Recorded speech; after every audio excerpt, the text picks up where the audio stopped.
Hello students, good morning. हम लोग पढ़ रहे थे क्लास 10 का बायो का सेकेंड चैप्टर जिसका नाम था नियंत्रण एवं समन्वय। उसको इंग्लिश में कहते हैं कंट्रोल एंड कोऑर्डिनेशन। तो उस चैप्टर में हमने बहुत सारे छोटे छोटे प्रश्न और उसके उत्तर किए थे और आज हम करेंगे उसी चैप्टर का पेज नंबर वाइज जितना क्वेश्चन दिया हुआ है। आइए हम उस क्वेश्चन को करते हैं। और पेज नंबर 132 में फर्स्ट क्वेश्चन है कि प्रतिवर्ती क्रिया तथा टहलने के बीच क्या अंतर है।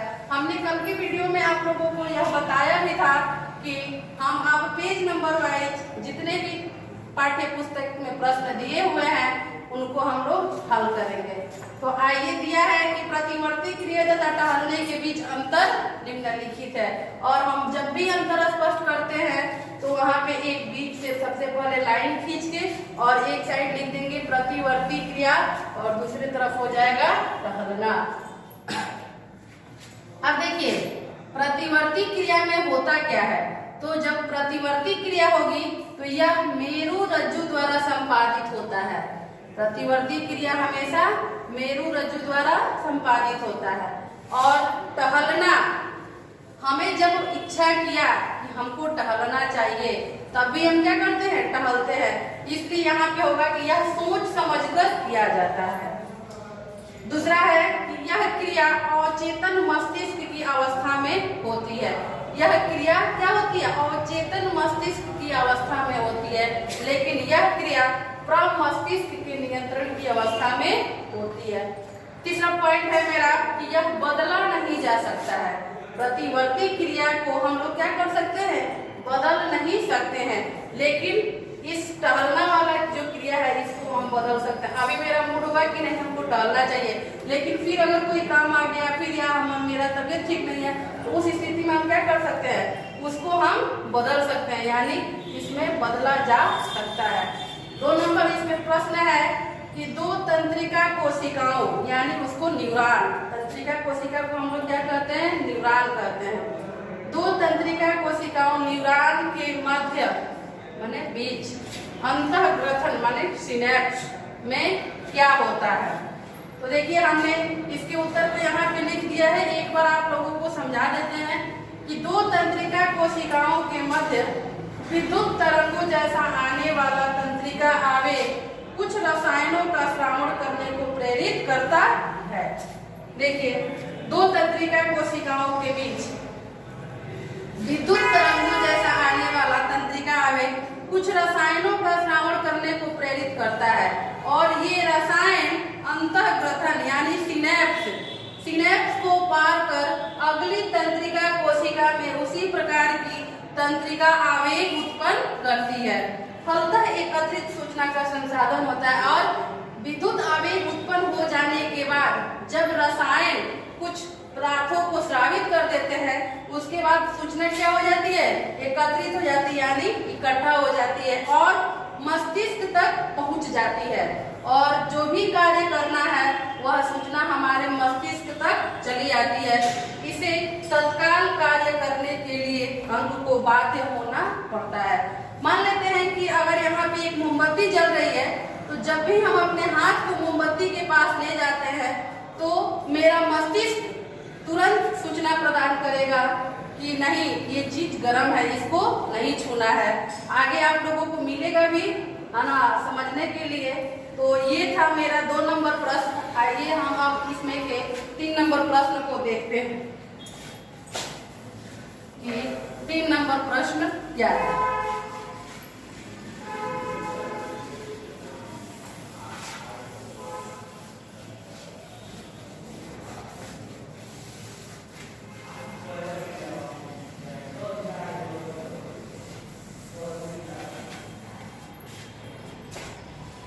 तीन नंबर प्रश्न है मस्तिष्क का कौन सा भाग, क्वेश्चन नंबर है 3, मस्तिष्क का नहीं, हाँ मस्तिष्क ही है, मस्तिष्क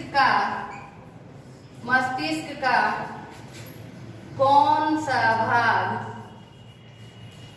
मस्तिष्क का कौन सा भाग शरीर की स्थिति तथा शरीर की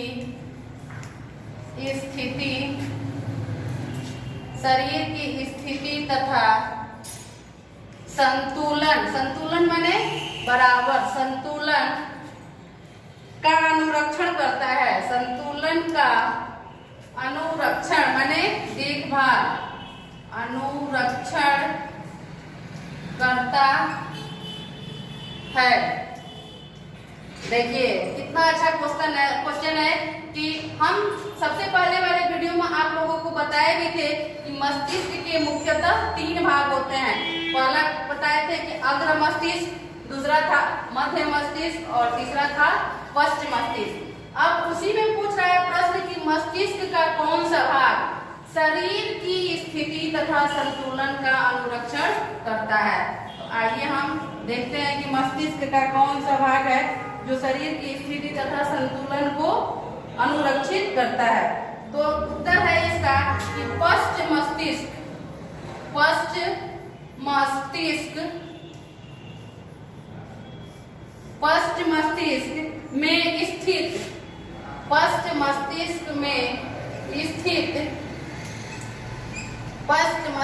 में स्थित अनुमस्तिष्क नामक भाग,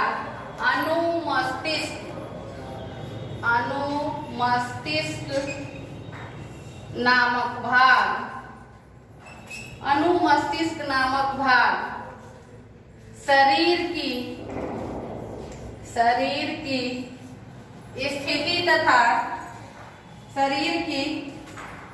स्थिति तथा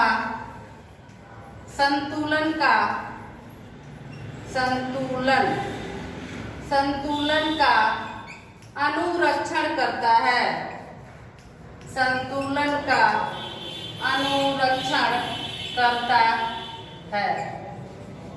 देखिए अब है प्रश्न नंबर 4, यानी मस्तिष्क का जो पश्च मस्तिष्क होता है उसी में स्थित होता है अनुमस्तिष्क, और अनुमस्तिष्क के द्वारा ही हमारे शरीर की स्थिति तथा संतुलन का देखभाल होता है, यानी अनुरक्षण होता है। प्रश्न नंबर 4 है कि हम एक अगरबत्ती की गंध का पता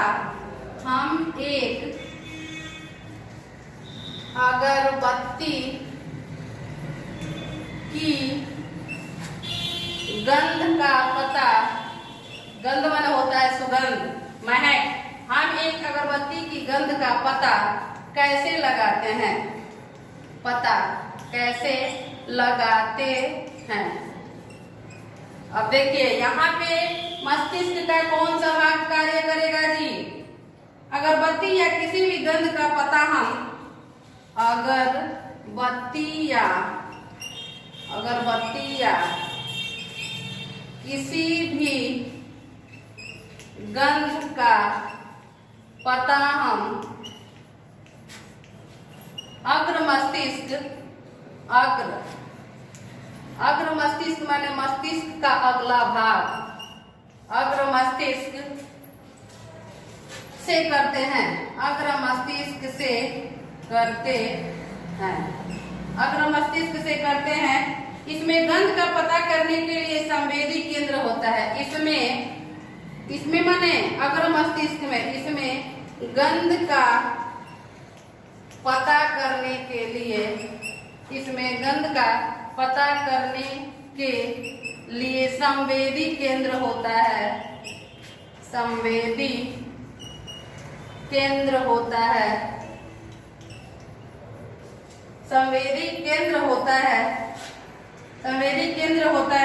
जिससे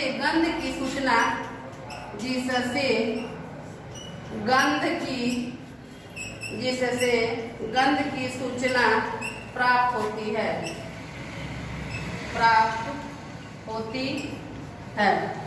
अब है नेक्स्ट प्रश्न 5 नंबर, प्रतिवर्ती क्रिया में मस्तिष्क की क्या भूमिका है?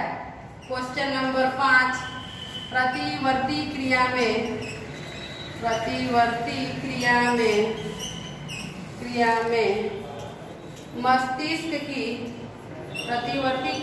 मस्तिष्क की क्या भूमिका है? क्या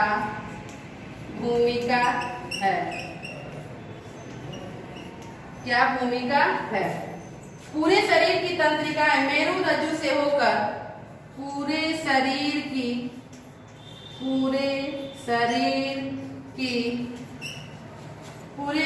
की तंत्रिकाएं मेरु रज्जु से होकर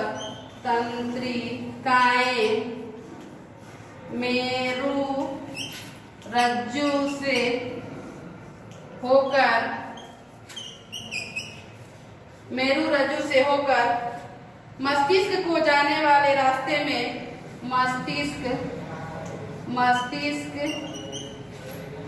को जाने वाले रास्ते में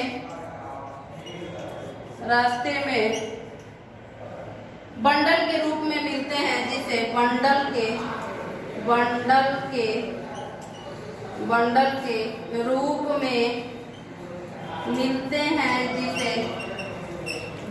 के रूप में मिलते हैं, जिसे प्रतिवर्ती चाप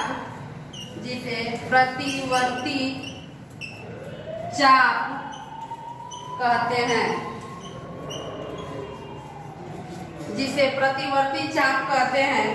किसी संवेदना के प्रति अनुक्रिया की सूचना किसी संवेदना के प्रति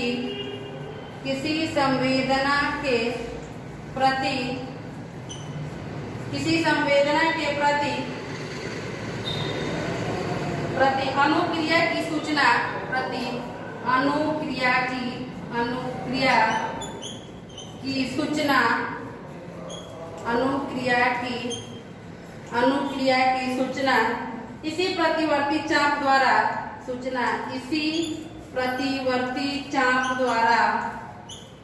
प्रतिवर्ती चाप द्वारा मस्तिष्क को दी जाती है। चाप द्वारा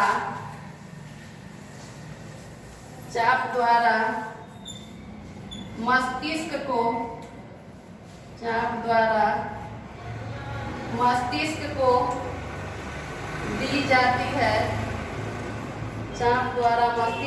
दी जाती है।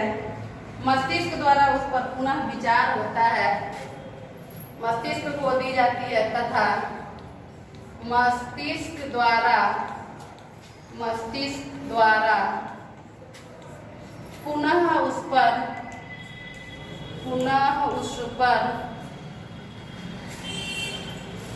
विचार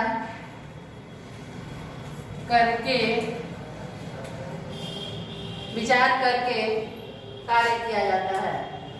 विचार करके पुनः विचार होता है। तो यही था मेरा 5 प्रश्न पेज नंबर 132 के। इसके बाद हम आप लोगों को कराएंगे पेज नंबर 135 के जो भी प्रश्न है, तो उसको हम कराएंगे अगले वीडियो में। तब तक आप लोग घर पर रहिए, सुरक्षित रहिए और अपनी पढ़ाई करते रहिए। धन्यवाद।